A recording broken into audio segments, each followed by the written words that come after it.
Kisah Nabi Idris menolak keluar dari surga. Suatu hari malaikat Israel dan Nabi Idris beribadah bersama.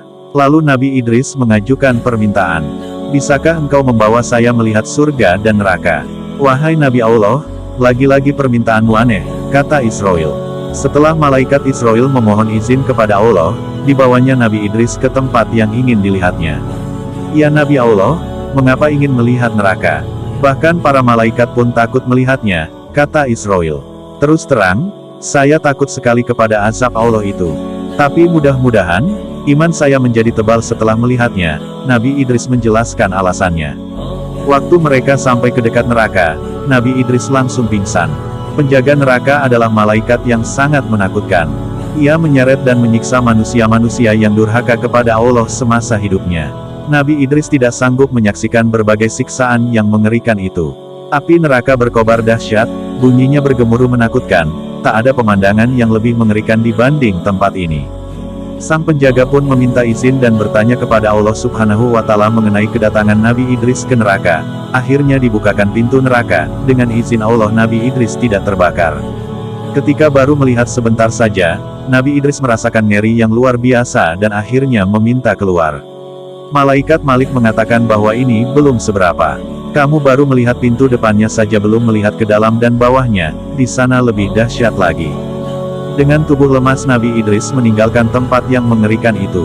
Kemudian Israel membawa Nabi Idris ke surga.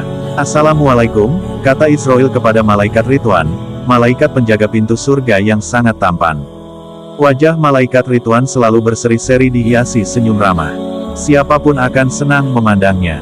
Sikapnya amat sopan. Dengan lemah lembut ia mempersilahkan para penghuni surga untuk memasuki tempat yang mulia itu. Waktu melihat isi surga, Nabi Idris kembali nyaris pingsan karena terpesona. Semua yang ada di dalamnya begitu indah dan menakjubkan. Nabi Idris terpukau tanpa bisa berkata-kata melihat pemandangan sangat indah di depannya. Subhanallah, Subhanallah, Subhanallah, ucap Nabi Idris belang-ulang. Nabi Idris melihat sungai-sungai yang airnya bening seperti kaca. Di pinggir sungai terdapat pohon-pohon yang batangnya terbuat dari emas dan perak. Ada juga istana-istana bagi penghuni surga. Pohon buah-buahan ada di setiap penjuru.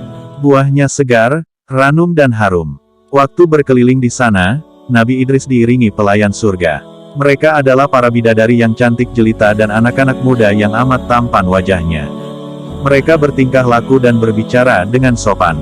Mendadak Nabi Idris ingin minum air sungai surga. Bolehkah saya meminumnya? Airnya kelihatan sejuk dan segar sekali. Silahkan minum, inilah minuman untuk penghuni surga, jawab Israel. Pelayan surga datang membawakan gelas minuman berupa piala yang terbuat dari emas dan perak. Nabi Idris pun minum air itu dengan nikmat. Dia amat bersyukur bisa menikmati air minum yang begitu segar dan luar biasa enak. Tak pernah terbayangkan olehnya ada minuman selezat itu. Alhamdulillah, Alhamdulillah, Alhamdulillah. Nabi Idris mengucap syukur berulang-ulang. Setelah puas melihat surga, tibalah waktunya pergi bagi Nabi Idris untuk kembali ke bumi. Tapi ia tidak mau kembali ke bumi. Hatinya sudah terpikat keindahan dan kenikmatan surga Allah. Saya tidak mau keluar dari surga ini, saya ingin beribadah kepada Allah sampai hari kiamat nanti, kata Nabi Idris.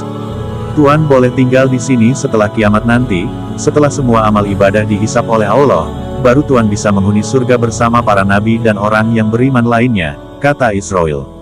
Tapi Allah itu maha pengasih, terutama kepada nabinya. Akhirnya Allah mengkaruniakan sebuah tempat yang mulia di langit, dan Nabi Idris menjadi satu-satunya nabi yang menghuni surga tanpa mengalami kematian. Waktu diangkat ke tempat itu, Nabi Idris berusia 82 tahun. Dan jangan lupa untuk like, subscribe, dan share video ini ya guys, agar video ini bermanfaat bagi banyak orang dan kita mendapat kebaikan dan kemuliaan di sisi Allah dari apa yang kita sebarkan, karena sesuai dengan sabda Nabi, barang siapa menunjukkan manusia kepada kebaikan, maka ia memperoleh pahala seperti pahala orang yang melakukannya.